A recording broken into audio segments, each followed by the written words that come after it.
Human being science and technology में बहुत आगे बढ़ चुकी है। वो तरह तरह के प्लैनेट्स पे जा चुकी है और भी नए नए प्लैनेट्स का खोज भी कर रही है।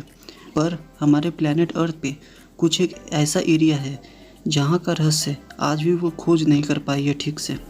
जी हाँ, मैं बर्मुडा ट्रायंगल का बात कर रहा हूँ, वही ट्रायंगल जिसका नाम डेविल ट्रायंगल भी है। तो चलिए वीडियो को स्टार्ट करते हैं, पर उससे पहले हमारे चैनल अतुल एडू को ज़रूर सब्सक्राइब कर लें।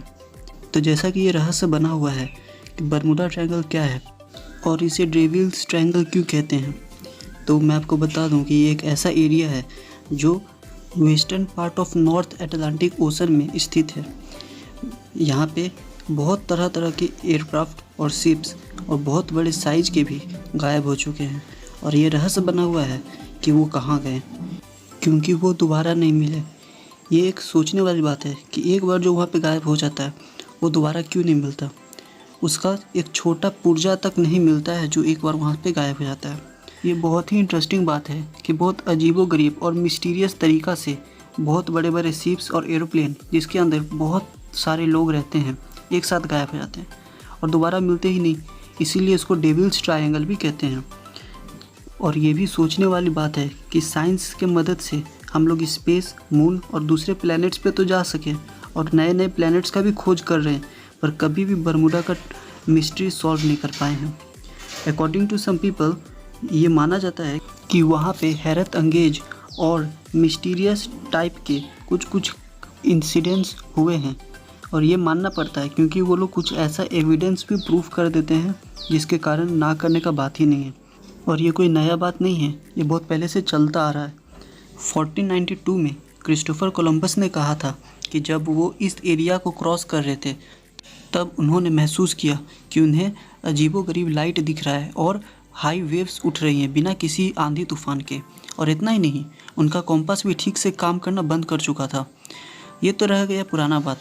अब चलिए नया एविडेंस भी देख लेते हैं। साइंस और टेक्नोलॉजी होने के बावजूद 5 दिसंबर 1945 को फ़्लाइट 19 जो उड़ा तो था पर 1 आवर 45 मिनट्स के बाद ही गायब हो गया।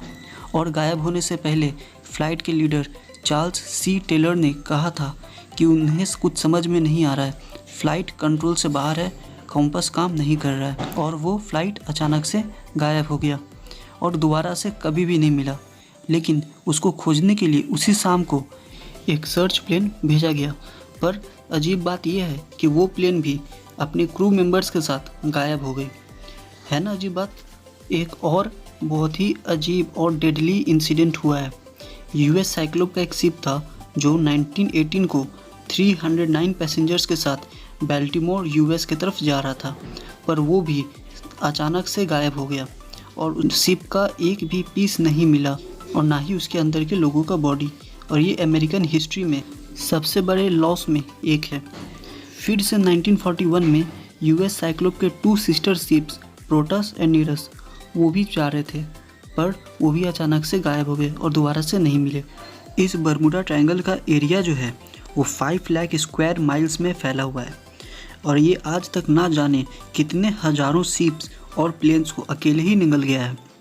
माना तो ये भी जाता है कि यहाँ पे अजीबोगरीब लाइट जो दिखता है उसे लोग एलियंस के साथ जोड़ते हैं और मानते हैं कि वो एलियंस यहाँ पे आते हैं लोगों को किडनैप करने के लिए। और वहाँ पे एक ऐसा गेट है जो दूसरे डायमेंशन में जाने का काम आता है और इसी गेट से एलियंस का आना जाना होते रहता है। इसीलिए आज तक कोई भी वहाँ तक नहीं पहुँच पाया और ना ही उसका रहस्य सॉल्व कर पाया है, क्योंकि ऊपर से जाएगा तो भी और नीचे से जाएगा तो भी वो गायब हो जा रहा है।